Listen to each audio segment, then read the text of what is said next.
Good morning, Black family. Hayes here. I'm going to be playing some NFAC material. These first two parts are about the young lady in Kentucky. So we're going to be playing part one. And instead of stopping the video, I'll just go ahead and wind up part two to run right behind that so we don't have to do as many videos. And then for the next part, he has a two-part. And then there is a video that I missed yesterday that I will go ahead and stream also. So that's going to be 5 parts. And I hope you enjoy it.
Bid you all shalom.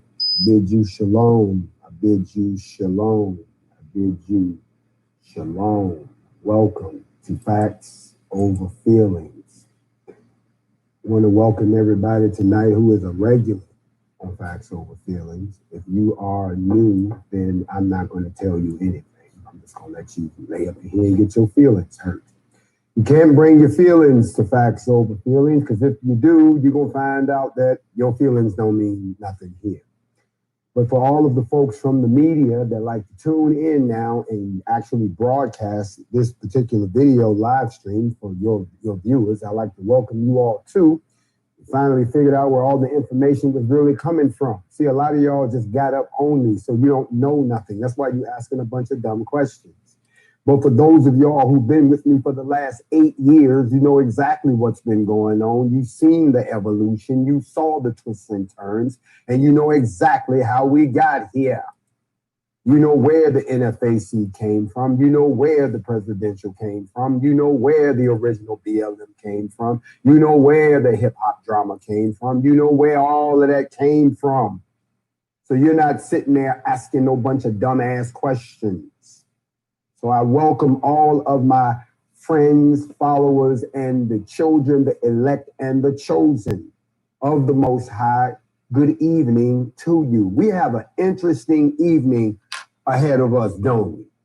Don't we? You know what? Let me tell you something.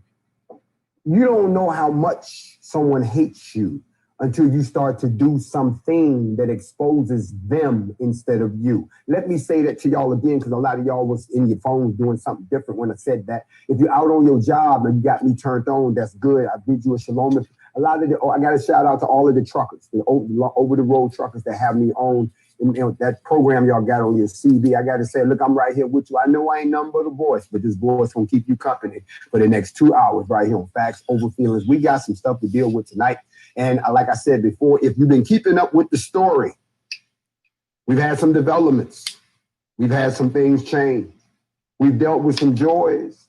We've dealt with some pain. We had some mistakes and we had some successes. And some of the things we did were insignificant, but some things we've done have landed squarely in the history books. Did you see the video of yourself, NFAC? Did you see how you came into Louisville, Kentucky? Did you see how you couldn't see you because you stretched into the distance till there was nothing left to see but a sea of black people? Y'all wondered why we say black only. It's not because we hate you. It's because we wanted a place where we could feel love amongst ourselves, so we could feel the energy, we could feel the camaraderie, we could feel the brotherhood, the sisterhood, the mamahood, the papahood, the childrenhood, everybody hood. We just wanted to feel ourselves together with no worries, with nobody gonna harass us, nobody gonna say nothing to us. You know what? Ironically, if anybody gonna hurt us, it's gonna be ourselves, because you ain't gonna do it. See, that's the whole idea behind it being a black owner. We got to learn. We know we're not perfect, but we got to learn. And we're getting better. See, what y'all didn't understand was that it's a process. You don't find a diamond laying on the dirt. You got to dig down into the dirt to get it. Then when you get the diamond, you still got to clean it off. And then once you get it nice and polished, then you can cut it the way you want. Then once you get it cut, you can set it. You can rock it. And see, we just cleaning off the diamond. Y'all sit back, in the words of Run DMC, check the star because I'm going far. Now check the shine. You know what I'm saying? So we got to deal with some reality tonight, family. We do. And again, I welcome you to Factz Ova Feelingz. You could have been anywhere on social media, but you chose to pull up here, whether you were friend or foe. You chose to show up, and you came on the wrong night, because tonight we celebrating just a little bit more, like we always do, because you see, they want y'all to think one thing, but since we don't have no black newspaper anymore, this has become your source of information. You come on social media hopefully to hear the truth, but also to watch people play themselves. You come on hoping to see something that they're not going to show on mainstream media, but not to see it twisted and you getting lied to. Fear will make you do a lot of things. And fear of a black planet, as Public Enemy said, is their worst nightmare. Now, if you can't rock with what I'm saying, you can always end right now. You can leave. Ain't nobody making you stay. You see, that's the thing about y'all. Bringing my bill, girl. My race cannot give, pardon my language, y'all know it's coming. We cannot give two fucks about you. But y'all can't leave us alone. You can't mind your own damn business. No matter what the hell we doing, you got to bring your pinky toe over there to find out what the fuck we going on or how you can fit in. And this is one time where you all vexed and shit because we said it up front. You can't be a part of this. You can try to help us. What you gonna do? Stand in there on the corner for us? Give us some money? We don't want your money. Matter of fact, we're trying to do this on our own. Y'all can't handle that. The same way y'all couldn't handle the fact that we was minding our own damn business down in Africa. Y'all couldn't leave us alone. So here you go again. Only this time, through your own admission, y'all don't want that smoke. I just had to bring that up because, you know, some of y'all gonna find it real uncomfortable here tonight. I need to have a talk with my family. We got to deal with some things, but we got to deal with the facts. Not the feelings. And this is going to be a tough one. So I need y'all to stay with me. Don't get lost in your emotions and start acting like a bunch of bitches.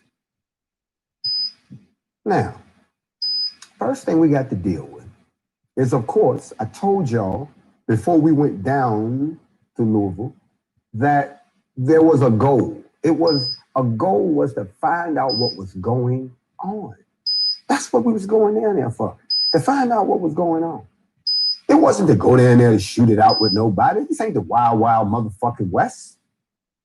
We went down there because they obviously wasn't going to tell the people down there what was going on. So we figured, well, maybe if we went down there, because everywhere else that we've announced that we were going, shit happened.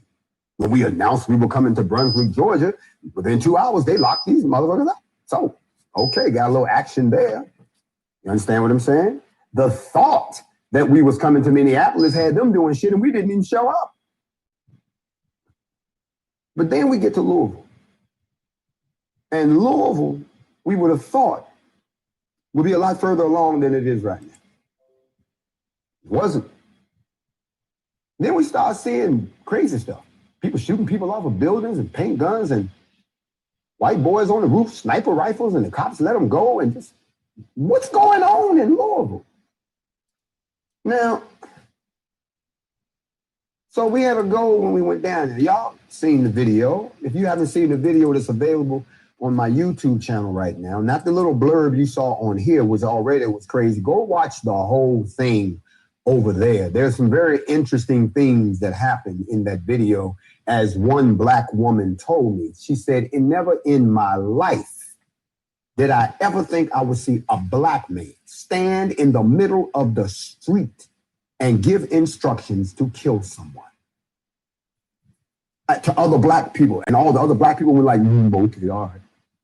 She said, I never thought I'd see no shit like that. She said, I'm good. I'm ready to go. See, to some of us, that was a moment that we don't have often. It's a moment y'all didn't want to see us have. But when it came to Breonna, this wasn't just who killed her. It wasn't even going to go to jail. That was just one part. If y'all can rock with your boy for 2 seconds, the most insulting part was, but y'all was playing us like we stupid. Like we just, okay, well, nothing's going to happen. We'll just go about our business. No, motherfucker, no, stop. Y'all ain't going to do nothing?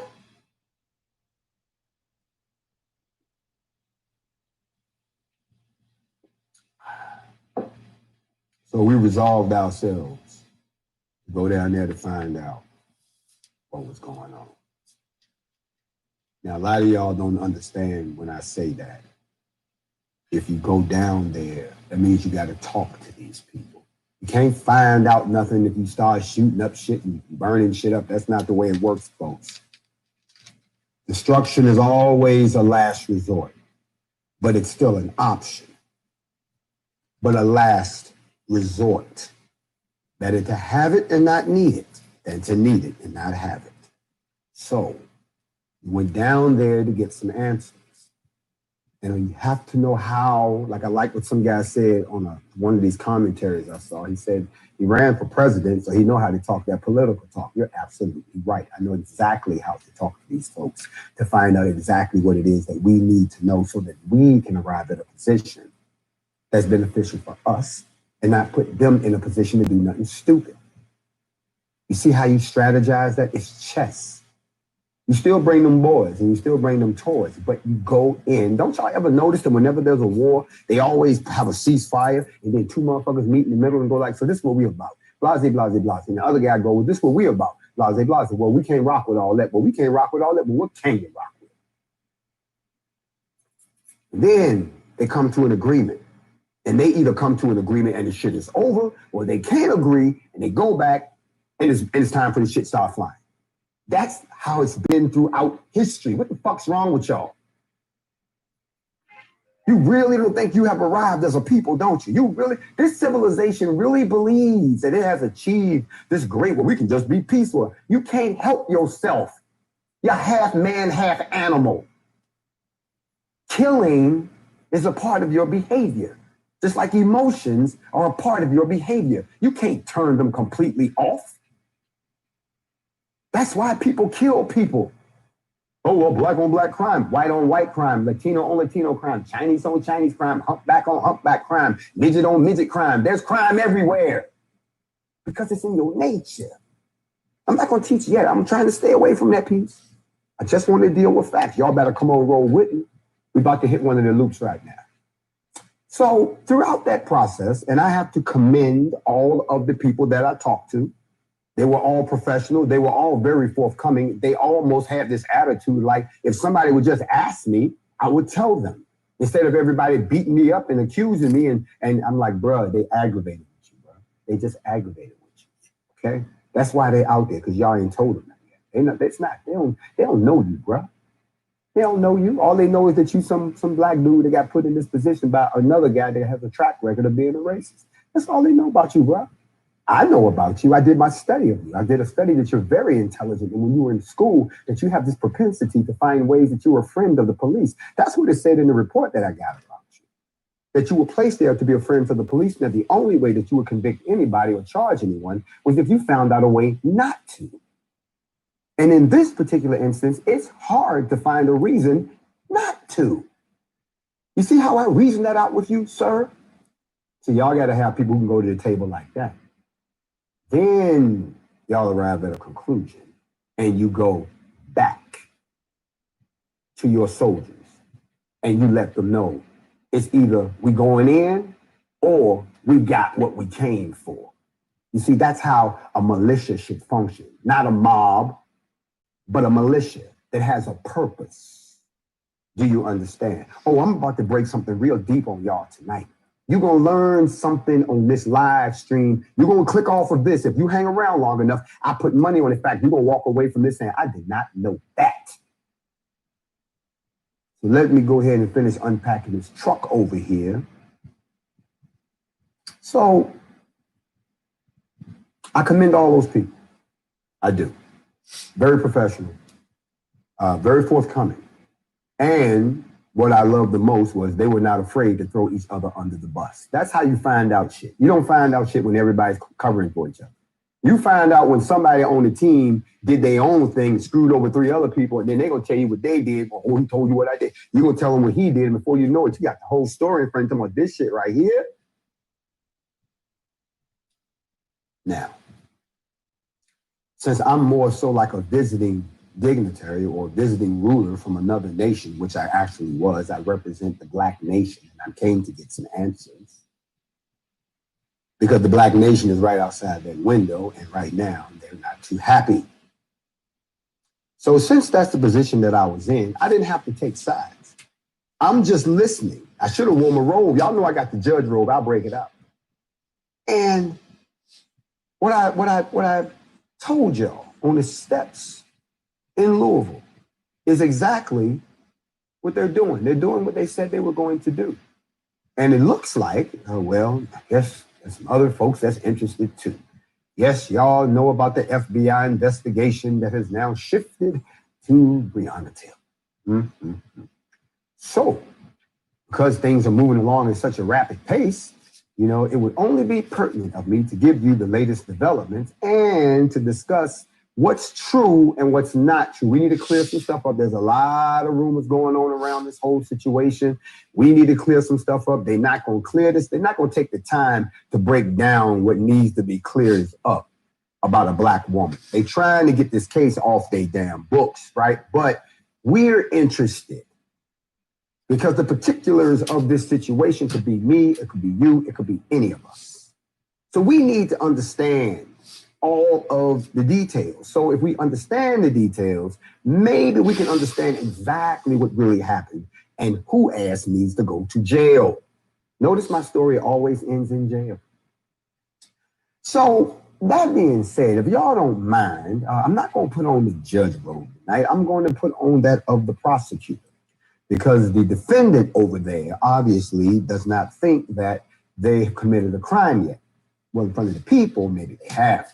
So the first thing I want you all to know is that about 6 hours ago, the Kentucky Attorney General's office stated that they won't require the Louisville public agencies to release Breonna Taylor's autopsy report, the police radio recordings in connection with her death, or Kenneth Walker's investigative file. Now, he said that 6 hours ago. He says, no, we're not going to let out the autopsy. No, you're not going to hear the 911 or the radio communications. No, you're not going to hear what we did about the boyfriend. Now, there's a lot of people right off the bat. That's why I'm unpacking it like this. Y'all are getting mad. Oh, yeah, well, let him go. We got to let him. Okay. If they release the autopsy, what is that going to do? besides let the public see the punishment that this woman suffered. That's not important, because you're going to jeopardize the other investigations that are going on, that are being done by the FBI and any civil suit. So if her family wants to get any money out of this, and of course they should be paid for the loss of their daughter. At a minimum, 10 million. At a minimum. No, we're not taking the standard 5.5. No, y'all did that in other cases. No, 10 million is the base. And we can go up from there. But they released the autopsy. They jeopardized that. Not that bad. We gotta get this paper. The police radio recordings, same thing. If they want to try to figure out who was dirty and who wasn't, who was in it and who was just outside, who did the shooting and who didn't do the shooting, then they need to let that stay where it is while they're looking at that. Y'all understand? Because that's the loot. That's the civil case. That's the FBI case. Okay? The last piece is the investigation they did on the boyfriend. And people said, well, the boyfriend had nothing to do with it. The boyfriend wasn't a dope dealer, all that. In that investigation, they also have his testimony about what happened in that house when he started shooting. That's in, and this is no secret. They already said that the testimony that he gave was very believable, and that what the cop gave was totally unbelievable. Okay? So they got to keep that in there so they don't jeopardize the FBI case or in this case, the Attorney General's case too. So all that needs to stay up in there. All right? So they announced that 6 hours ago. I heard that, and it lines up with what they told me. That's why I'm coming forward with this, because that's exactly what he said they had to do, and I'm watching them play the shit out. So it's not like he told me one thing and he's doing another. Y'all see, he's straight with your people. He talked to the NFAC. He told us the truth. So, I mean, I'm just giving y'all, if he told a lie, I'm going to call a lie. But the man ain't told no lie yet. This is exactly what they said was going to happen. That's exactly why. And so these investigations that you're hearing about, the FBI and all, already knew about all that. Okay? That's been in the works since actually, since May 22nd, if I'm not mistaken. So a lot of stuff is going on.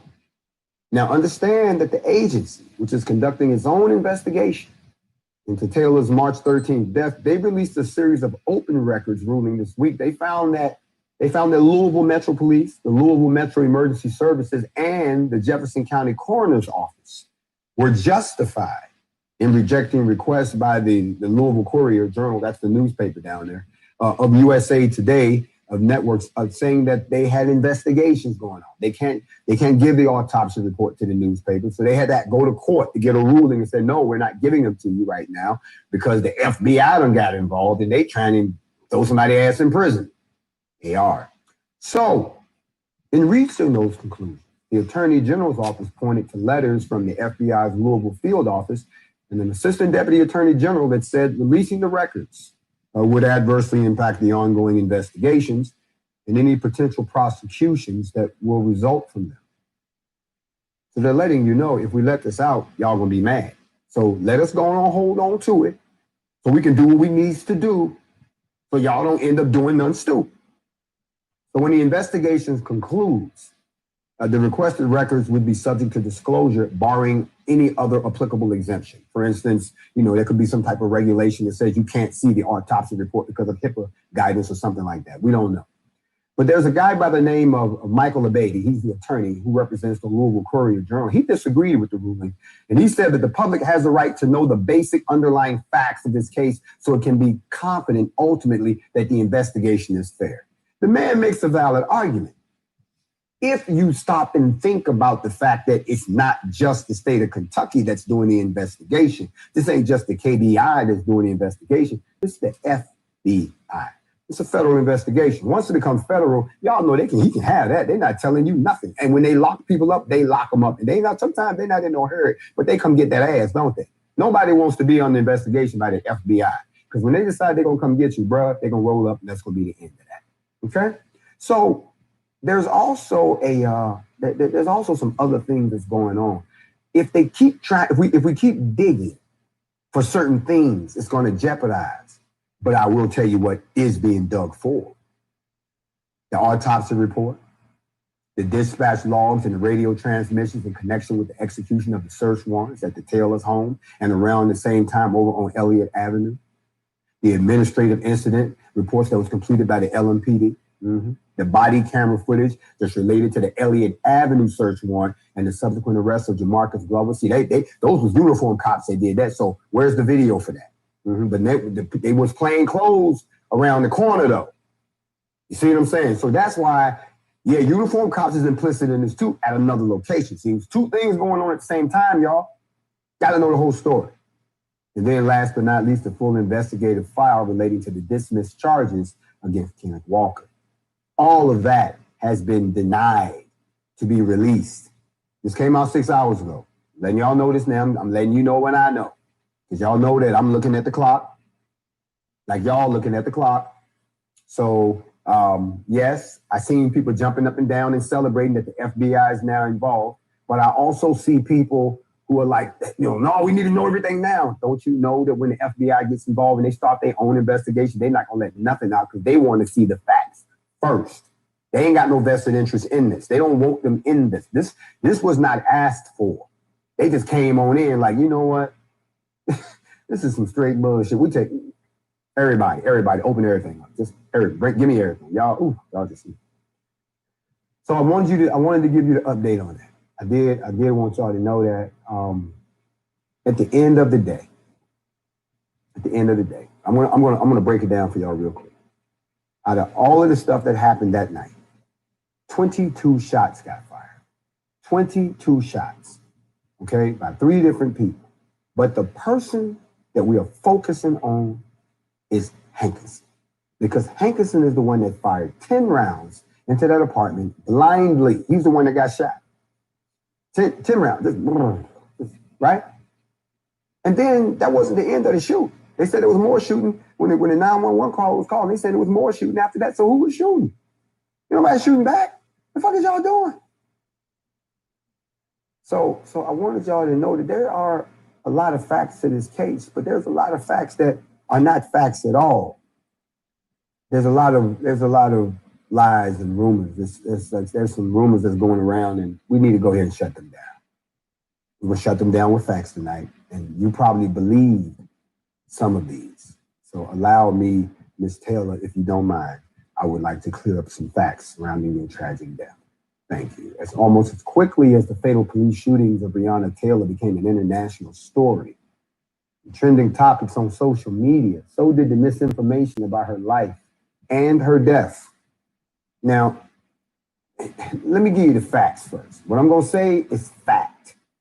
And then I'm going to cover the myths, okay? If you don't know who Ms. Taylor was, she was a 26-year-old emergency room technician at both Jewish and Norton hospitals. She was inside her South End apartment when she was fatally shot by 3 plainclothes officers who were attempting to serve a no-knock warrant search at 12:40 in the morning on March the 13th of this year as part of a narcotics investigation. In other words, they were looking for drugs. The court records showed that the Louisville police obtained a warrant. They went and got a warrant with a no-knock provision. I mean, they don't have to announce they come in, just boom, come on in your crib. For Taylor's apartment. And it was approved by a Jefferson Circuit Court judge by the name of Mary Shaw. Mary Shaw, that's who approved it. They went and told her, this is what we got. You got to sign this warrant. She signed it because they told her what she needed to hear. She signed it. They got it. We all, they gone. Went to see the judge, middle of the night. Got the warrant. Headed on over. Though the police and the prosecutors have said that the officers knocked and announced themselves before breaking down the door. Now think about it. Stop trying to insult my intelligence. Y'all went and got a no-knock warrant, but you knocked on the door.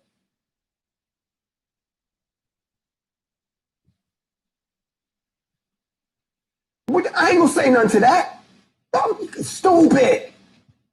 I'm sorry. Taylor's boyfriend, Kenneth Walker, he said he heard pounding on the door, but he did not hear anyone announce they were the police. So he fired 1 shot at 12:43 a.m. Okay? That was on his arrest citation. He thought intruders was breaking in the crib. Walker's bullet struck Sergeant Jonathan Mattingly in the leg. He had to have surgery. Mattingly and another officer, Brett Hackison and Miles Cosgrove, they returned fire. They shot at least 22 rounds. One shot, they unloaded everything they had. What's the lesson here? They teaching you don't shoot at the police, right? They call it death by cop is what I've always heard it called. Unfortunately, Taylor was struck. She was struck multiple times and she died in the hallway of her apartment. That's what her attorneys have verified. The coroner's office listed her time of death at 12:48 a.m. From the time they knocked on that door to this girl being dead in her own home. Walker wasn't wounded. Even though they shot 22 times, he wasn't wounded. Even though he shot the cop, and the cop fired right back at him, he didn't hit him, not at all. Those same attorneys said that the neighbors did not hear police announce themselves before entering. Nobody heard, nobody yelled, nothing about no damn police. Mattingly, Cosgrove, and Hankison, they all got placed on paid vacation. They call it administrative reassignment, pending the results of an internal investigation. In other words, the Louisville Police Department said they were going to investigate themselves. That's where everything went off the goddamn rails right there, y'all. Now, once they did their internal investigation, the LMPD, they've since fired Hankison. He was accused by listen to this now, the interim police chief. That's Robert Schrader, because the other police chief quit soon as the shit broke. He said that he was blindly firing 10 rounds into Taylor's apartment. Just blindly, He says, I find your conduct a shock to the conscience. He wrote a letter to Hankison, laying out the charges against. He says, I'm alarmed and I'm stunned you use deadly force in this fashion. Now, if you know some people who know some people who know some people who know this man, they will tell you that ain't nothing new about him. You didn't hear that from me.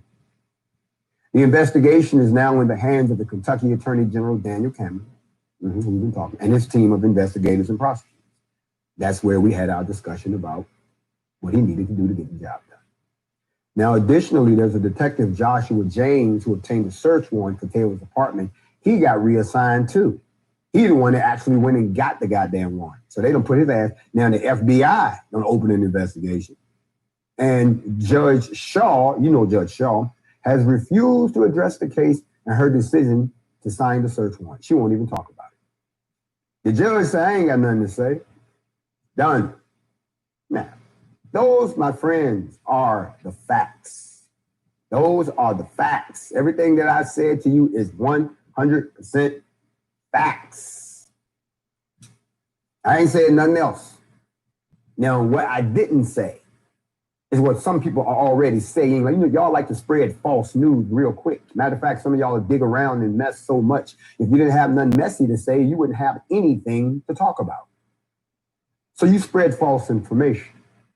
Well, again, thanks to the wonderful people that I work with in Louisville and all of the people on the ground, the activists, and of course, I got to shout out LeBron Lachey and his whole team, because those are the people that helped me fill in the gaps. Same way I did in Brunswick. Went down there and it didn't make no sense. We had to fill in the gaps. And now they're moving along to a verdict. Same thing here. Got to fill in the gaps so we can move along. The first claim is that the police was at the wrong apartment. Y'all heard that? Oh, they was at the wrong house. Somebody even said that to me. I heard they was at the wrong house. Yeah, I seen that on Facebook. I don't seen it on Twitter. They said they went to the wrong house on the night of the death and they served it. They broke into the wrong house. Now, I'm not going to call out this famous attorney's name, but he actually went on. He was involved in the case and he went on Twitter. And he said they had the wrong address and the real suspect was already in custody.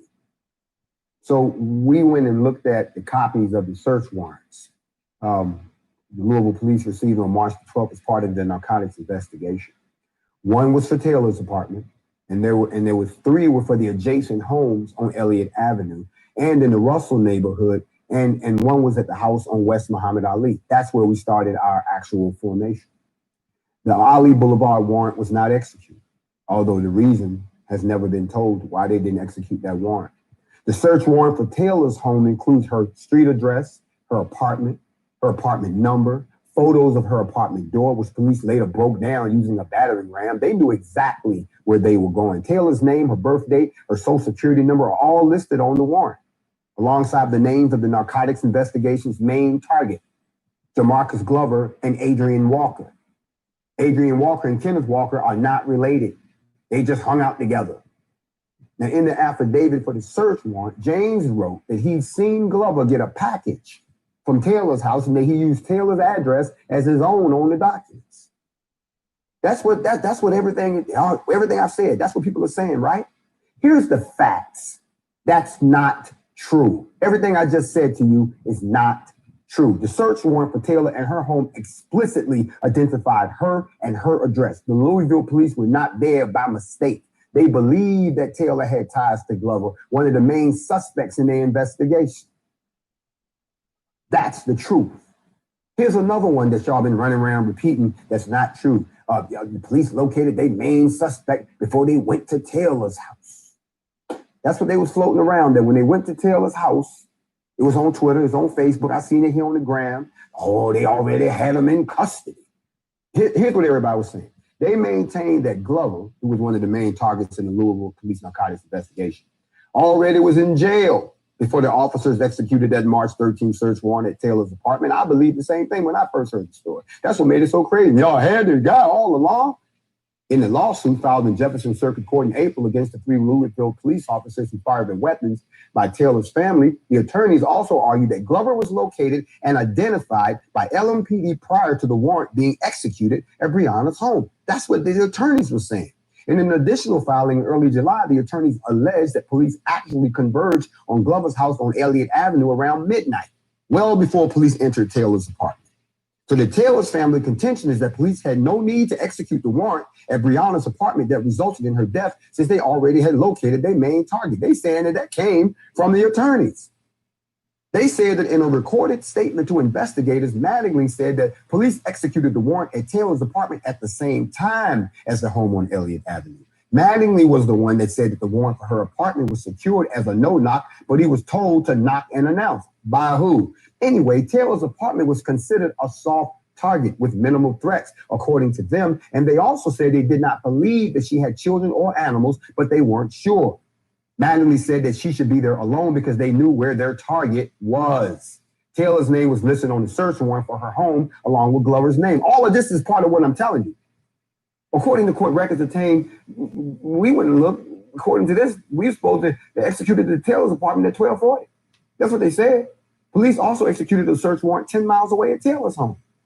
So come on now, all of this is going on. Listen, let me tell you whether or not this is true or false. It's true. Official documents say the police executed the search warrant at Elliott Avenue and at Taylor's apartment at the same time. And Glover wasn't officially arrested until 2 hours later. So stop telling that lie. Glover may not have been in custody before officers forced their way into Taylor's home, but based on statements by Officer Mattingly, police likely knew where he was at the time. And that's the problem. Now, here's one I want to clear up, and I hope that y'all go and tell everybody on the mountain about this. Y'all done heard this rumor going around that Breonna was shot while she was asleep in bed. That's what somebody heard it. I heard it too. Various social media posts and media reports have said that Louisville police gunned down Taylor as she was asleep in bed. That's been all around. Matter of fact, Commonwealth Attorney Tom Wine played partial recordings of police interviews with Walker during the May 22nd news conference, in which Walker told police he and Taylor were watching a movie in bed. It was watching them more than we were watching it, he said, when they heard a loud bang at the door that scared both of them. Walker said he initially thought it might have been Taylor's former boyfriend, but there was no response when Taylor twice called out, "Who is it?" Then Walker said he grabbed his gun. It was registered to Walker, saying he was scared to death. Taylor yelled again at the top of her lungs, asking who it was. Walker said he said that she even asked. He said he was asking too. They got up out of bed and were going toward the door when it comes off its hinges. Walker fired one shot, unable to see who he was shooting at. That's what he told police. So police fired in response, and they struck Taylor multiple times, according to her family's lawsuit against the LMPD. Sounds credible, doesn't it? Completely false. Taylor and Kenneth Walker were in bed when they heard the banging on the apartment door at approximately 12:40 a.m. That's according to the statements that Walker made to the police. But they got out of bed before the police entered, and Taylor died in the hallway on the floor.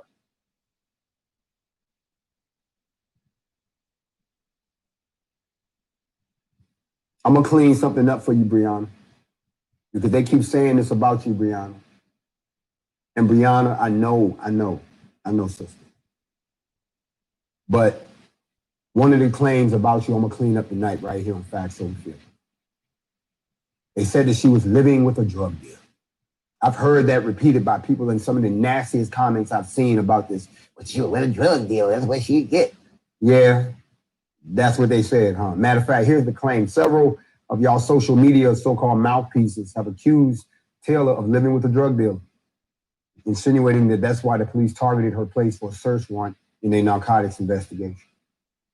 Taylor shared her apartment with her younger sister, Juaniah Palmer. Neither Taylor nor Palmer have any history of drug offenses. Taylor's boyfriend, Kenneth Walker, did not live in the apartment, according to the address listed on the arrest citation. He also had no history of drug offenses, and Walker was not named in the search warrant. Sam Aguilar, who is an attorney for the Taylor's family, said that Taylor previously had dated Glover, one of the police's main suspects, 2 years earlier, and that they maintained a passive friendship.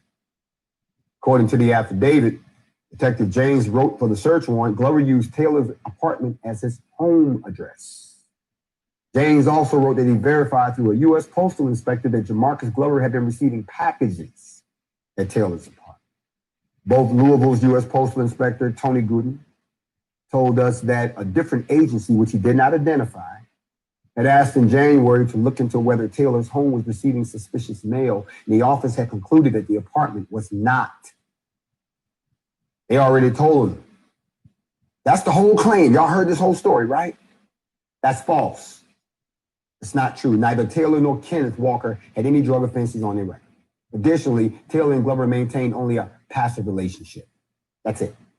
The rest of this stuff, her being a drug dealer, no nobody drug dealing in the house, no nothing that going on. They wasn't around there. They wasn't looking for the boyfriend. Y'all stop that. Y'all stop pissing on these people's names. If anybody was a victim of society, they're the splitting couple right there.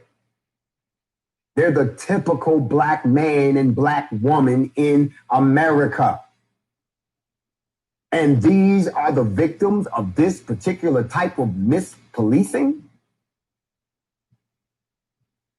You got to have me and all 45 million of my people fucked up. If you think for 2 seconds, we're going to sit there and be like, well, damn, if it could happen to them, shit, it could happen to any of us. Nope. Y'all have gone too goddamn far. I know you got to try to fight crime and all that bullshit and get an upper hand. Oh, all that. You want to run around, play superhero. That's on you. But this shit right here, this ain't American. Coming up in somebody's crib and you ain't got a knock and you coming in shooting. See, that's war. That's war. That's what you do in war. Man, let me shoot down. And I had to clean that up for you, Bree, because they talking foul about you, Bree. They talking foul about your house, Bree. They talking foul. All eyes on Bree. Thank you, Oprah. It done got to you too. Thank you, Complex. It got to you too. Thank you, Sha Rock. It got to you too. Thank you, Yadameen Podcast. It got to you too. And all the other people that have felt what we feel and have talked about it because they know y'all need to know about it and not get caught up in a whole lot of mess. So I had to clear that one up right there. Y'all gonna stop talking foul about my sister and her king that was shot up. I don't know where y'all get that from. We're not going to dig into that yet. That's for the second half of Factz Ova Feelingz tonight. Tonight, I want to deal with the facts. 6 hours ago, Attorney General decided that there was some stuff they weren't going to let out because the FBI is now investigating. We got to concur with that because we don't want to jeopardize the civil case either. But there's still some questions. Still questions. So I'm giving y'all the facts. I'm clearing up because you're going to hear a bunch of crazy stuff. Now, there's another claim out there. There's another rumor that's floating around that there's some body camera footage of Breonna's shooting there. Y'all have heard somebody say this. They said Sam Aguilar and Lanita Baker, who the attorneys for the Taylor family, say that more than 120 officers eventually were dispatched to the Taylor South End apartment on Springfield Drive on the early morning hours of March 13th. Despite that, there's no body camera footage that's been released. And they wrote that, in a wide-range court ruling on June the 9th. That's when they said this. Hours after the shooting, then, the Louisville Police Chief Steve Conrad told news media that there was no body camera footage to share from the shooting. He said the incident was related to the execution of a search warrant by the members of our Criminal Interdiction Division. And some of the officers assigned to this division do not wear body-worn video systems, he said, because they're in plain clothes. So neither Mattingly, Hankerson, nor Cosgrove were wearing body cameras. That's what the police said. And the attorneys for the Taylor family, they argued that officers on the scene in the aftermath of wearing body cameras, and they could have captured information that could shed light on Taylor's death. So here's the verdict on this one. It's inconclusive. We really don't know. Because Conrad said that Mattingly, Hankerson, and Cosgrove were not wearing body cameras when they shot Taylor. However, other officers at the scene following the shooting, you're right, they had body cams. And so they might have captured something. So we have to ask the question, where's them videos? Just raising the question. Now, some people they keep talking about Bree. I'm going to clear this up for you again, Bree. Clear it up for you again. Hold up. All eyes on Bree. Y'all keep calling her an EMT. We even had high-profile lawyers that came out and said that an EMT was killed in a bungled police raid. I'm gonna clear it up for you. I've heard it on the local and the national media. Yeah, we've seen how the national media could take something that's not true and run with it so hard that a lot of y'all can't get it out your head. Y'all still think somebody got shot at our formation.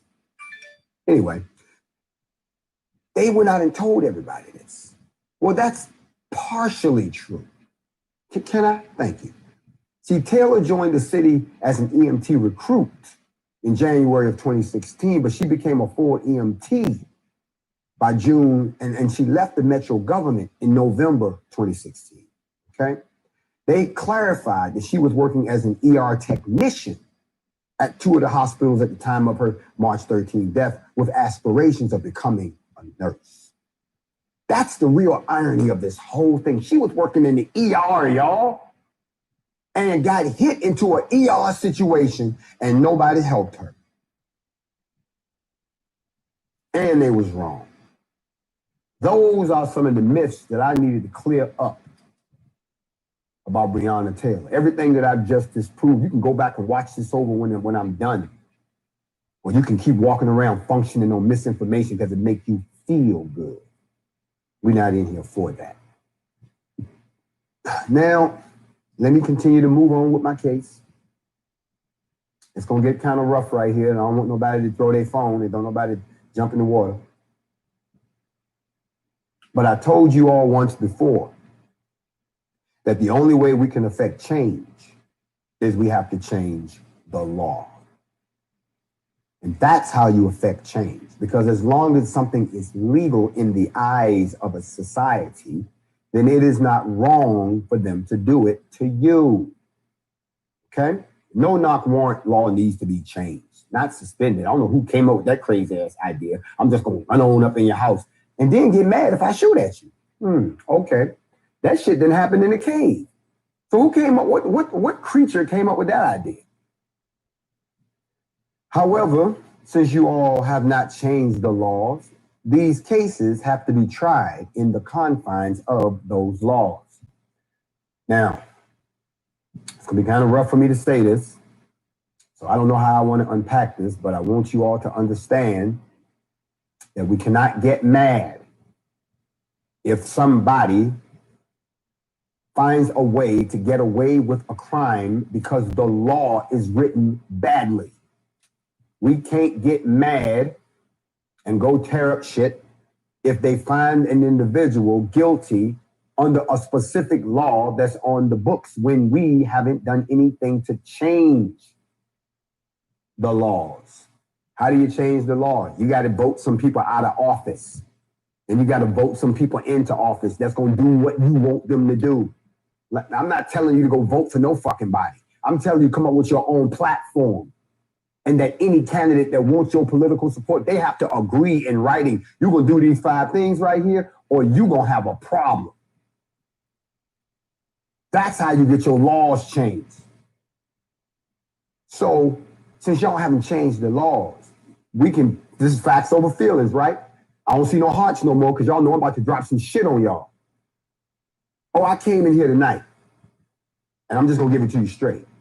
You see, we went and did an examination of the laws that are applicable in this case. Y'all always, murder. Really? Have you read what it takes to construct a murder charge based on what this is? Have you looked at what the requirements are, the elements of a murder charge in any degree to fit it to this particular case? Have you looked at the reason for premeditation or involuntary? Have you looked at any of this shit and saw how you don't look at it for what you can get them for. Let me teach y'all something. You look at it for what they can get you out of. Whenever you get in trouble, read the law to say, well, they can't stick me with this. They can't stick me with that. They more than likely gonna stick me with this. How do I defeat this shit? That's what they're doing. Looking through all their laws, trying to find one they can say, well, he can get away with it if we tell him we charge him with this. It's not how you get them, it's how you get away. That's the whole game of law. I know I got some law students on here that can tell them that shit. That's why they make the laws public, so you can go read it. Remember, ignorance of the law is not an excuse. Prior planning prevents piss poor performance. So you plan. It's chess. I told you that. We examined the laws. We looked at the cases. Then we ran it around a bunch of legal people. And we said, based on the law, based on the circumstances of the case, we're going to ask the question tonight. And y'all are now in the jury box. You're in the jury box. What charge could they bring against anybody? And if so, if they bring the charge and they get found guilty, what's the maximum amount of time they can get? And what are the loopholes that they can jump through so that they get nothing? See, if you know all of this going in, then you won't sit there like a bump on a log and lose your goddamn mind when they tell them that they're going to walk.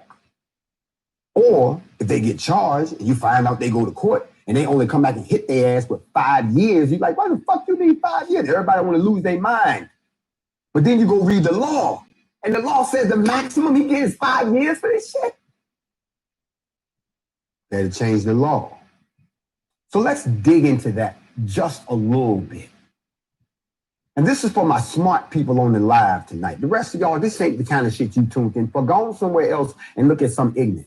Go listen to some lies. Go listen to some gun experts or something. We right here trying to find out if we need to find out how long we're going to have to keep all eyes on Bree.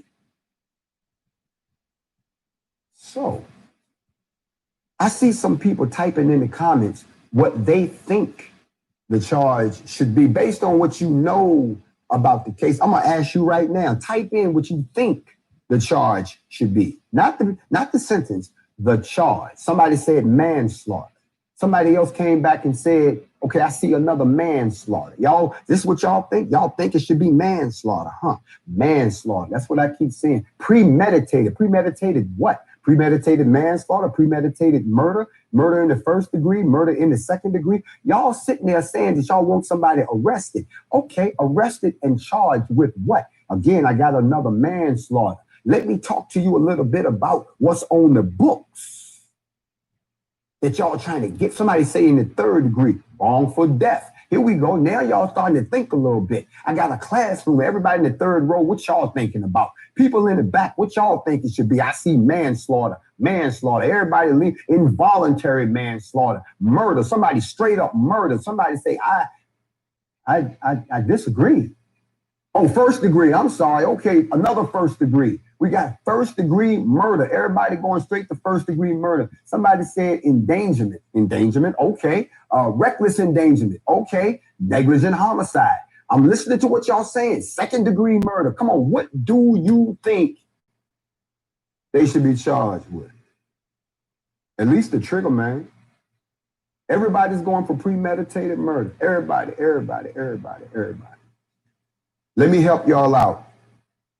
This is something that I've learned over the last 5 years of being involved and around a lot of these high-profile shootings where people don't go to prison the way we want to. You see, the prosecutors play this little game, and so does the district attorney, where they overcharge an offense. Because as they overcharge the offense, there's no way it'll ever meet the conditions. And you can't find them guilty. They haven't, the state, or they can't prove the case. There's no way. So they overcharge. And the state can't prove that. And then the person walks. So let me be the first one to let you know that under the law, it's going to get a little painful up in here. Under the current law, and I know we all asking for them to be charged. LeBron James said he wants them charged. Beyonce said she wants them charged. Oprah done even said she wants them charged. And so do about 10 million other people who done signed a petition over at change.org demanding justice for Breonna Taylor.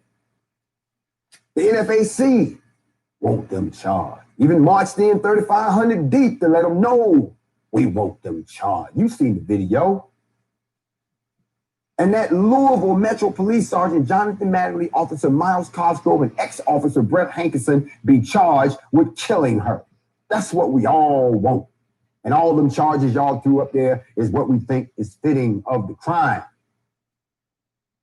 However, after talking to a gang of lawyers and a few other people, everybody who's been in practice 45, 50 years, they said that the officers should not be charged with murder or manslaughter because they had a legal right to defend themselves once her boyfriend fired that shot at them. 3 of these lawyers were black and said this. It's unfortunate that the young lady was killed. That's what R.B. Williams, who's the former president of Louisville's NAACP chapter, who spent much of his 10-year career fighting police in court, said. But for the life of me, I don't see them indicting or convicting. That's what he said. Now, y'all know we're not trying to hear that. So let me go a little further. Jan Waddle, who's another defense lawyer who is black and is likewise frequently tangled with the police, he also said that Mattingly and Cosgrove are likely immune from prosecution because Kentucky law allowed them to return fire in self-defense when Mattingly was hit in the leg with a bullet fired by Taylor's boyfriend, Kenneth Walker, who said he didn't know the intruders was the police and he thought the couple was being robbed.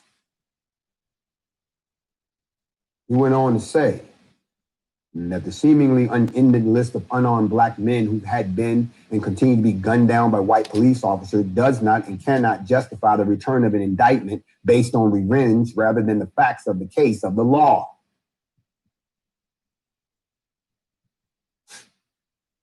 Listen, Sam Aguilar, who is a civil lawyer for the Taylor's family, he acknowledged Louisville police had a right to return fire immediately after they were fired upon shortly after midnight on that March the 13th. But he said that evidence showed that they continued to shoot after they were no longer in danger. And he said that there's a 911 call for one of the neighbors who reported hearing gunfire. More than 68 seconds later in the same call, she said she heard more. So there's an argument there. Most of the lawyers that we talked to, they had to agree that, now listen to this, they said that Hankerson should be charged but that he should be charged with a crime I didn't see y'all type down there. That under Kentucky law, he should be charged with wanton endangerment of the first degree. I'm coming to the end of the first part of Factz Ova Feelingz. I hope you'll come back and join me. We got a lot of stuff to cover tonight. Yes, we do. I'll see you on the flip side. Remember, tonight is all eyes on Bree, and I'm celebrating the NFAC. I'll see y'all when I get back.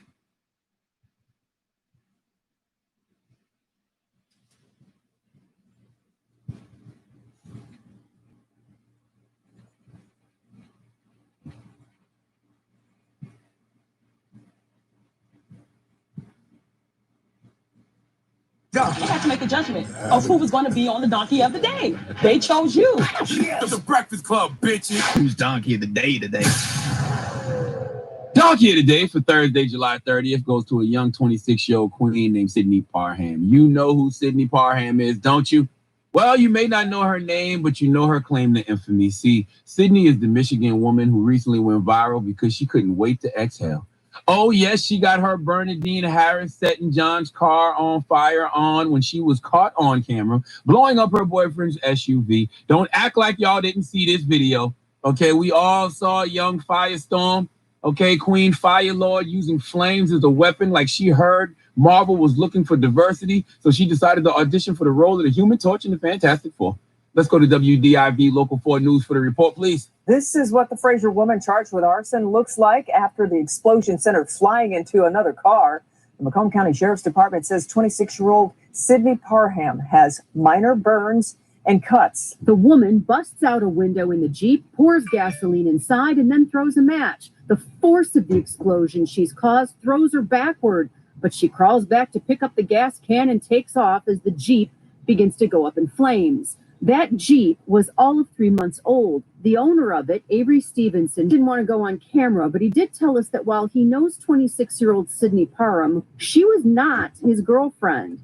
As to a possible motive, he says he's not quite sure. He woke up to the boom of his Jeep exploding on Wednesday, rushed to his balcony, pulled out his phone, and couldn't believe what he was seeing. Parham has been charged with arson. You can see from her mugshot she's got a couple burns on her face.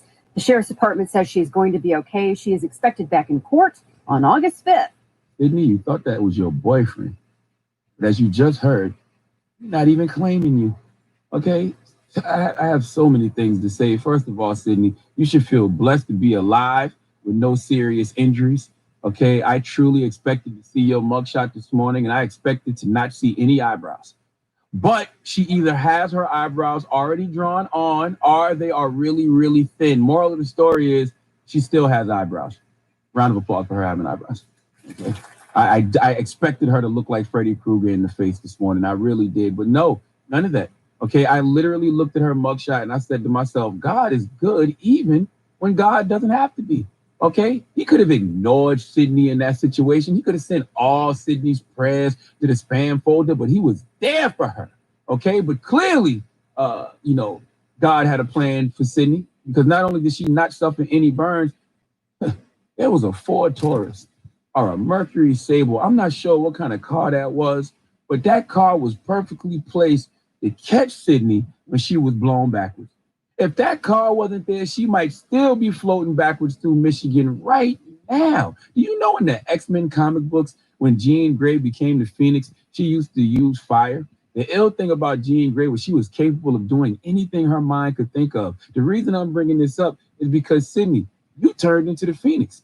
The difference between you and Jean Grey is you aren't supposed to do any and everything your mind can think of, okay? Especially if it involves arson, all right? Setting some man who's not even claiming you, setting his car on fire, okay?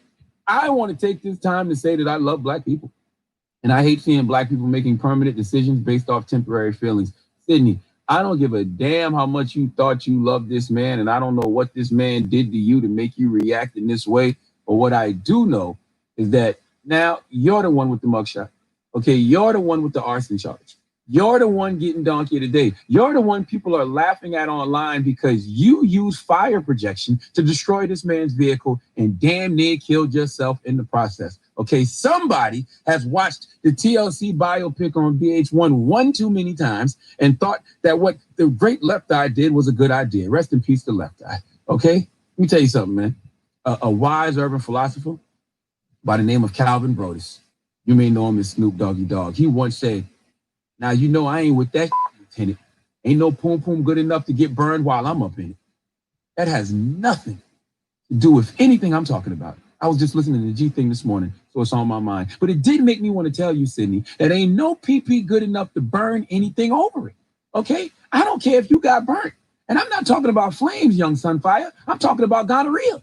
Whatever it was he did that caused you to do what you did, I guarantee it was not worth it. Okay, I know everyone was talking about the Usher versus Chris Brown battle this weekend, and it had everyone digging into their catalogs, but I promise you, Sydney, this is not what Usher meant when he said, "Let it burn." Please let Remy Ma give Sydney Parham the biggest hee-haw. Hee-haw, hee-haw. You stupid motherfucker. Are you dumb? You thought that was your boyfriend. He's not even claiming you. Come on. Come on. All right. Well, thank you for that donkey of the day. Donkey of the Day is brought to you by the law office of Michael S. Lamonsoff. Don't be a donkey. Dial pound 250 on your cell and say the bull if you've been hurt in a construction accident. That's pound 250 from your cell and say the bull.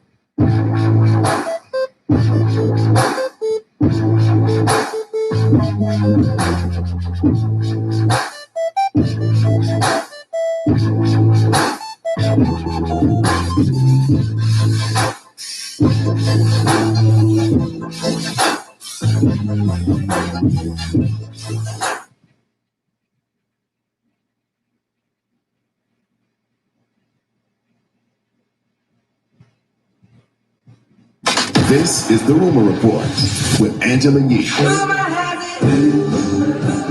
the Breakfast Club. So listen up. All right. Well, it looks like Nicki Minaj and her now former hairstylist, Arrogant Tay, are having some issues. They've unfollowed each other on Instagram. I know y'all guys might not be able to relate to this, but our hairstylists, makeup artists, like, you have real relationships with those people because you spend a lot of time with them. So a lot of times hairstylists might, really blow up off of working with a certain particular artist. You guys end up being friends. It's like a therapy session when you're getting your hair done, when you're getting your makeup done. Well, let's talk about what happened between the two of them and why they unfollowed each other. Here's what Nicki Minaj had to say on her Instagram Live. For the last few months, I told my hairstylist that when the song comes out, I want to redo the look. And then he canceled on me 48 hours before the shoot. I said, well, could you overnight the wig then? And, we could have someone just apply it and, keep it smooth like that. And he said no. And so with 24 hours left, I had to call somebody, and thank God someone came to do it. Is this really a story? Nicki Minaj not speaking to her hairdresser? Is this really? Mind your business, NB, mind your business. Okay. It ain't got nothing to do with you. Relax. All right. Okay. And the thing is, it was enough of a story that she felt she had to address it, right? I was And talking then about he business. responded. And then he responded and said, I did not cancel, because she was saying that he canceled on her at the last minute. He said, I had to get my wisdom teeth pulled today, July 30th, which I made my appointment 2 weeks because Ben was supposed to get it pulled for months now. And I told her, I'm going to see if I can reschedule my appointment. And I couldn't because the next date they had available wasn't until the middle of August. So her team asked, could I overnight a wig? Nicki doesn't like wearing no other wigs from no other companies except for one company that barely communicates with me. So I can't make a wig. And he just goes on to explain what the problem was and how he feels like he's been loyal. Then he said, turn down so many people and so many opportunities from just being loyal and solid. Never again. And that's because Nicki Minaj ended up using another stylist, Jonathan, who also recently was going back and forth with Arrogant Tay as well. He said, one thing I hate is having love for people who always turn their back on me. That's my biggest problem. When I love people and it's genuine, I go above and beyond, but I'm tired of people playing with me on God. Now, I am Jonathan, who actually ended up doing Nicki's wig, posted Nicki and said, when the king finally slays the queen, baby, I slayed Nicki with the bun and chopstick and drop a strawberry if I murdered this look and color. So Jonathan said, stop venting and start praying. You don't need sympathy. You need strength. I show people how to run a business, how to continue to strive for greatness, not sit on your ass or act like, so good or something. The grind don't stop and it only gets better. You guys get it? All right. No, I don't. But There's a lot. There's some beef between these hairstylists. Did we just report about Nicki Minaj and her hairstylist beefing? Yep. Listen, that's a thing that I'm sure women care about. I'm over here minding my business. Okay? I was paying attention. Okay. You know, these All are I know is special I saw- relationships. All I know is I saw Keisha Cole on Shade Room say, I can't wait for you to come over here and do this, Bob. That's when I knew it wasn't for you. Listen, it's not easy to find a great hairstylist, especially somebody who makes good wigs, do the install and all of that. So I get it, you know. Okay. And people have to be loyal too. Like everybody's looking for loyalty with who you work with. So it was just a back and forth over that. Now let's talk about Marriage Boot Camp. Y'all ain't watching that either, but I keep telling you guys to watch it. We discussed it with Snoop because Corrupt is on there. Now Willie from Day 26 is on there with his wife Shonda and admitted that he cheated. Listen to this. How many women has Willie had affairs with? 12. 12. Damn, why did I say that? That's a lot, and I'm sitting here and deal with this. I would like to know who all 12 of these bitches are. Maybe they can help you play the game. It's crazy because I'm not a cheater, so it's crazy. You are a cheater. 12. You can go to better you dumbass. Did she just find out on the show? Or did she know from beforehand and they were dealing with it? Willie must think this is fit. Willie must think this is Fear Factor and not goddamn Marriage Boot Camp. The hell is wrong with you, young man? How dare you do something like that on TV to your wife? Yeah, so they've been cheating. And if you watch the show, he says that she cheated on him as well. But I think it was more of like a revenge thing. You know, they've discussed this and they still haven't gotten over a lot of the issues. And it seems like he still hasn't stopped cheating. The two of them, though, really seem like they do want to work out their problems. It's just a lot. All right. I do take back what I said. I take back what I said because that might be the safest place to tell your wife that you cheated on her with 12 women is on TV for all these witnesses to see. Even though she probably still do you. She probably still do it. Might be the safest place. Yeah. And nothing for nothing, though. If he say 12, it's more than that. But anyway, moving on.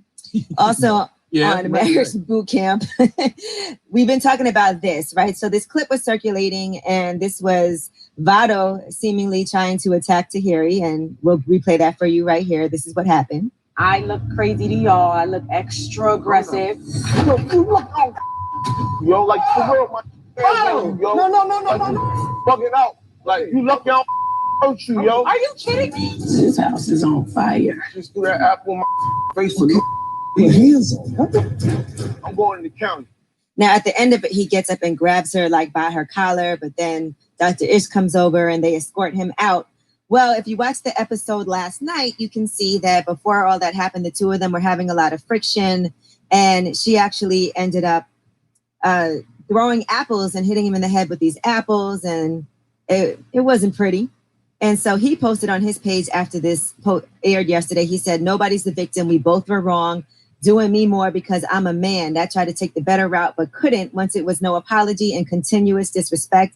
I lost it and went out like a straight sucker. I apologize to all women once again, but ladies, please keep your hands to yourselves as well. And then he posted a video from A Thin Line Between Love and Hate with Martin Lawrence discussing how because he's a man, you know, the police don't take it seriously when a woman attacks you. And so yeah, I didn't definitely should have never. I didn't see it. I do agree. Everybody should keep their hands to themselves, but you know, that's still not a valid excuse to choke a woman out. Like I understand self-preservation. You can defend yourself against any human. And in the heat of the moment, yes, you can lose your cool, but jacking her up or putting hands on her because she threw apples at you, like, nah, man, my ego not that fragile, King. Like when life throws apples at you, make applesauce. Matter of fact, I don't care what kind of fruit or vegetable is thrown at you. Turn it into something you can eat. And I will say he knows he's wrong. That was wrong. But I will also say that Tahiri shouldn't be throwing apples and hitting people in the head with them either. So they got to address both things. And it seems like a toxic relationship like that should not continue. That's kind of flirting though, right? What you mean? No, it's somebody not. Somebody throwing apples at you across, you know. Like shoot him in the head with some apples. Shoot him in the head. Apple hurt, bro. Yeah, but I can't. But that's not a valid excuse to choke a woman out. No, it's not. I'm saying they Not both, at but they both are wrong too. Like he's definitely wrong, but she definitely also shouldn't be doing that. I'm a fan of nobody doing anything physical to each other, no putting your hands on anyone. And as a woman, I also would never hit anybody, throw anything at anybody, or none of those things too. But what if we in the kitchen making an apple pie and I'm tossing you the apples That's something different. If you but you're not toss throwing me it an at apple, me. but you're not beating it at my forehead. Throwing it to me and throwing it at me is two different things. All right, what if we making candied apples, right? So I'm throwing the apples at you because I want you to. Who you want to throw your apple to, bro? Who you want to throw your peach to, huh? That's what it seems like. Who you want to throw your peach to? You been looking? You watching? Oh, this guy, man. Don't turn around, man. Yo, get out of here. That is your rumor report, man. Yo, come on, man. I am happy you noticed. Just turn it. Come on. You know what? Hit him in the head with your apples. Little things. It's the little things. Now, who you giving your dollars to? We mean little.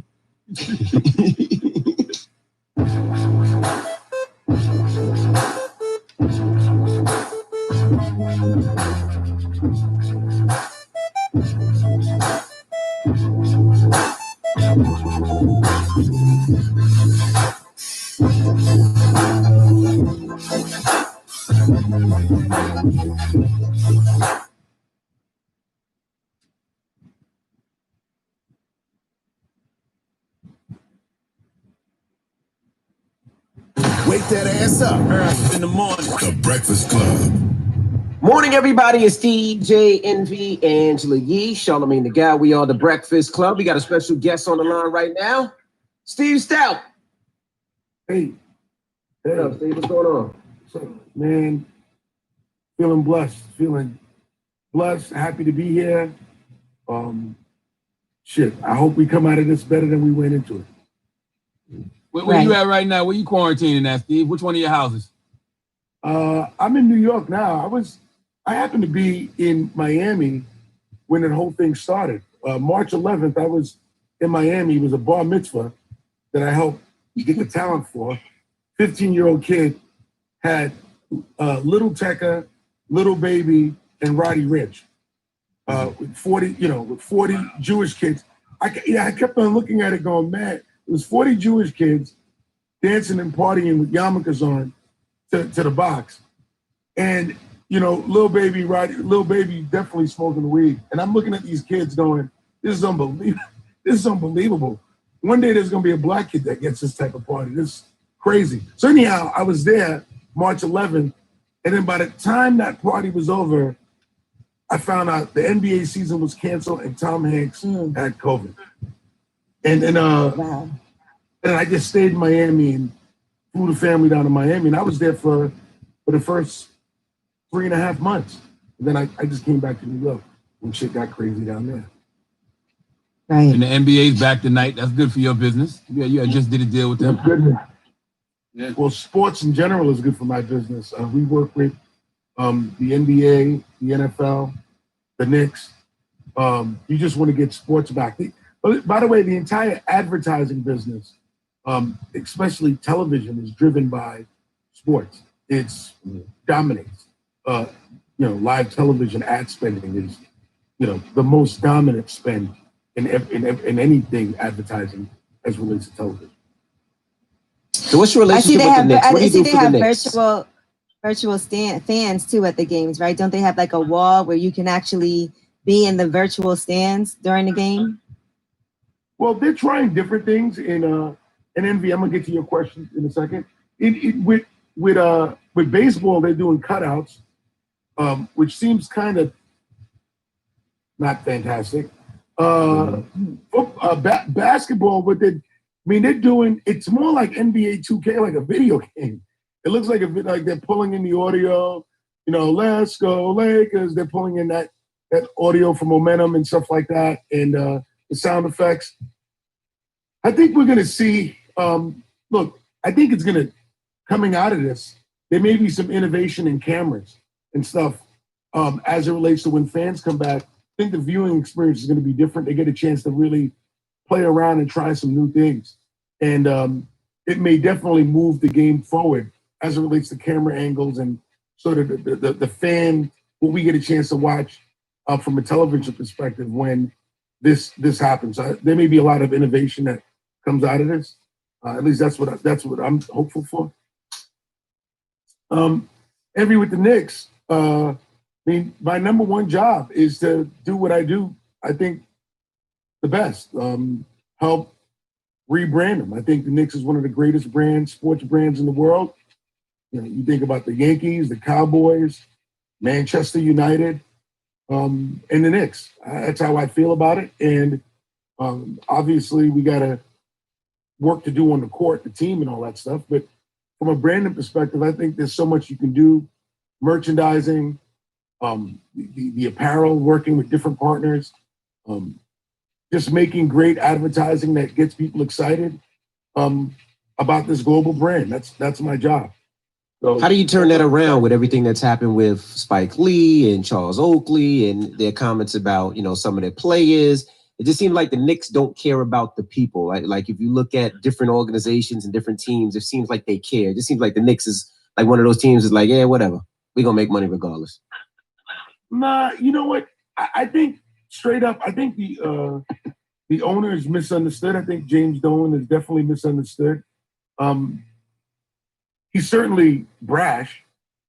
And I always, as a sports fan, love the owner that's willing to invest and pay for the talent. Like, you look at some of the greatest owners in sports history, those are the guys that were willing to go buy the top players. And it's a very risky business, right? Because when you go get Phil Jackson, like nobody says, man, they got Phil Jackson. Like there's a guy who spent a ton of money to get Phil Jackson and Phil Jackson failed. Or when they got, Amari Stoudemire and Carmelo Anthony, they're trying and they're spending the money, and it doesn't always work out the way you would hope it would be. As it relates to the Charles Oakley thing was clearly a disaster. Charles is a very dear friend of mine, and that was terrible. That incident as a whole, just for New York, it was terrible for an icon to be seen that way. The Spike Lee thing seems to be, a matter of, a celebrity expecting certain privileges, and then when you don't get that privilege anymore for whatever reason, you start throwing a fit. That doesn't seem real. That's sort of, to me, like the Charles Oakley thing is definitely real and terribly unfortunate. Did you see Jordan Greer's comments in the Sport News when he said New York is always thrown out as a potential landing spot for marquee free agents because of the appeal of the city, the Garden, and the possibility of leading a basement dweller back to contender status, but none of that matters if Dolan refuses to change his ways? What were your thoughts on his comment? Yeah. He had something to say about you too. Yeah, I definitely seen that.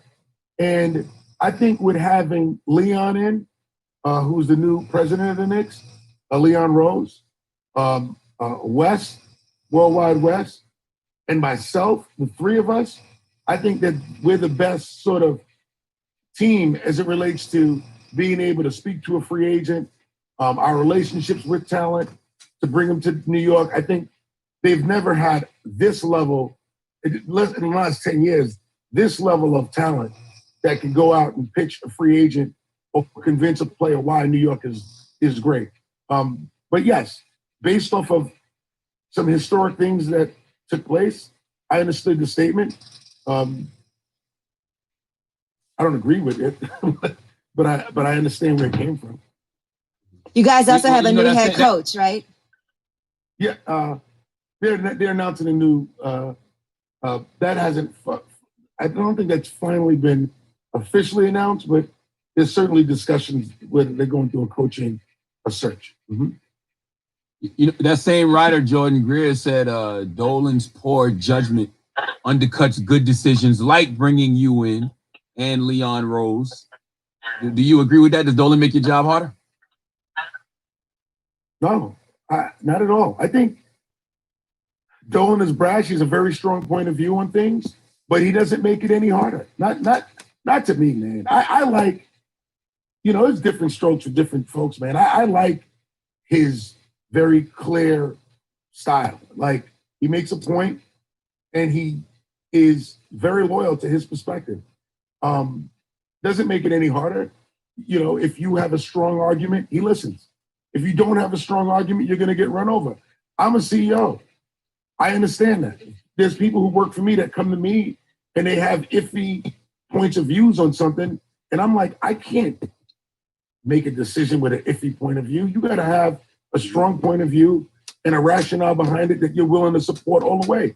If you don't have that, then you're not going to make it. And if you don't have that with Dolan, you're not going to make it. Mm-hmm. It makes sense. What did you think about the statement that he made? And people were criticizing him not putting out a statement in support of Black Lives Matter at first, and the emails that were circulating that ended up going public. What were your thoughts on that and how that was handled? You know, Angela, that's a really good question.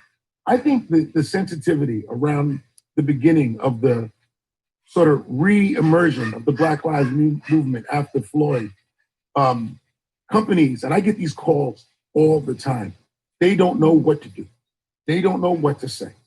They don't know how to address their employees. And definitely, it's still happening now for sure.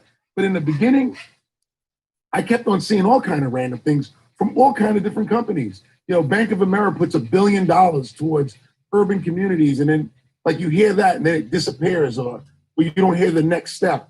And just countless amount of news and headlines about donating to the NAACP and XYZ. And I think that with the Knicks, they fell victim to the same kind of sensitivity where people were making these statements.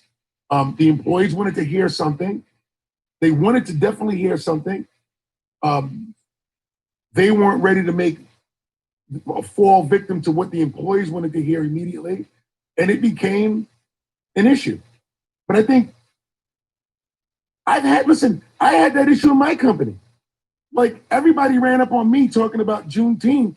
And the truth of the matter is, I never heard of Juneteenth before this year. I never heard of it. I heard mention of it years ago when I was a kid. Somebody I knew from Texas said something about it, but I didn't know about it as a national holiday or something that I should observe. And I know people who worked for me for 10 years who never observed it at all, that all of a sudden got pissed off that we didn't observe it this year. And I'm like, well, we never observed it before. What are you talking about? Like, I'm sensitive to the information, but like, let's not all of a sudden a week before turn our world upside down because we now have to respond publicly to the fact that we're celebrating Juneteenth when you didn't even know about it last year. I mean, there was a lot going on during that time. And I think it was a learning experience for everybody. I don't know if you guys heard it. Envy, you heard of Juneteenth before? I have a couple of years ago because I had to DJ a Juneteenth party. But before that, on the East Coast, we never learned that in school. We knew nothing about that. I just found out, like I said, like 2 years ago because I had to do a party. But before that, no idea. Yeah, this is crazy stuff, man. I heard about it. I heard about it in South Carolina. Like, I mean, I knew about Juneteenth. You know, I didn't know about the celebration aspect of it, but I knew about Juneteenth. And then Blackish had did an episode about it a few seasons ago. But I would say probably this year is the first year I heard about people actually wanting to celebrate it. Yeah, so it's, to me, so much of that. I mean, when I was, preparing to speak to you guys this morning, I was like, there's so much I want to talk about. I don't want to offend anybody. There's so much I want to talk about. First and foremost, like, United Masters and how well that's going, and things I spoke to you guys about on a couple occasions about the rise of independence. You see that's gone through the roof. At the same time, I told you guys all that, you're the next Howard Stern. And you guys have gone through the roof. I mean, I couldn't be more proud of what each and every one of you guys have done in the last year. It's obvious, Charlamagne, you've become a household name. Your political journalism is absolutely relatable and has made a big difference in the way these candidates have to prepare for the smoke. Thank you. And, Angela, what you did, the whole entanglement thing, you set that up. You pregame that. I mean, just the fact that you guys are on top of it like that, and the syndication of the show, it's everywhere. By the way, it's in Miami, it's billboards everywhere. It's crazy. It's nonstop. And then there's the political climate. The political climate, right now is tense. And what's taking place between Black Lives Matter and the peaceful protests and then the anarchists, and how the media, both CNN and Fox, seems to be coupling them together. And by the time election comes around, I don't know if people are going to be able to understand the difference between Black Lives Matter and anarchists and people who are using the halo of a peaceful protest to do other shit, other things. And some of them criminal, and some of them have nothing to do with Black Lives Matter, but they got the shirt on. Right. Yeah. I want to talk about. Let's break some of that up. I want to talk about the media industry, right? You have a perspective about racism in media and how Black executives get stifled in advertising. Can we talk about that? Mm-hmm. Well, the entire advertising business, it's supposed to be an industry that is on the front edge of changing perception, understanding consumer behavior. In fact, they're experts at it. And they use that expert positioning to go around to all the brands around the world. I mean, $30, $40 billion business, and say that they're experts. But yet, when it comes down to understanding the perceptions of African Americans or promoting African Americans, they have zero understanding of any of that or any concern. And I called it out very clearly that the leaders, there's a guy named John Wren who runs Omnicom, doesn't give a shit. There's a guy who runs IPG, doesn't give a shit. These are holding companies that hold all the advertising agencies, and they're public vehicles, and the CEOs don't care. And then they have this other job, which I'm not really fond of, the Chief Diversity Officer. The Chief Diversity Officer basically is essentially saying, well, if we don't have one of these, we're not going to be fair. So let's put a person in there to at least make it look like we give a shit. The Chief Diversity Officer in most of these companies have zero power, and they're essentially creating a side door. Like, there's a Black program out there. Let's bring in Black people through this special program. And if you're super talented, none of you envy, you don't want to get a job anywhere through a special program. You're the shit. You want to get a job because you're the shit, not because you're light skinned and there's a light skin program. That's crazy. But that's the kind of shit that happens in advertising and media overall. And we're going to change it. I'm going to change it. I feel like that's my contribution. If I could continue my journey in the advertising business and shine a light on the fact that they don't care and don't help and promote African Americans or don't have African American media strategies at all, because they don't give a shit about it, I'm going to fix that. And I'm going to put the ANA, which is a governing body in the advertising industry, on notice. I'm working very closely with Disney, who's helping support this initiative. And we're going to make a change. I want more African American companies getting media. I want the Shade Room to get a ton of money. I want Revolt to get a ton of money. I want African American kids to decide that they want to be in the advertising industry. They want to be in media. I want that to be real options. And I'm going to do whatever I can to push that initiative forward. How do you get these advertising agencies to realize that you can't just put a Black face on something? Like, if you put a Black face on something and that Black face is not from the culture, it don't matter. I tell them it's the craziest. There's a thing, they went from African American agencies and they created this thing called total market.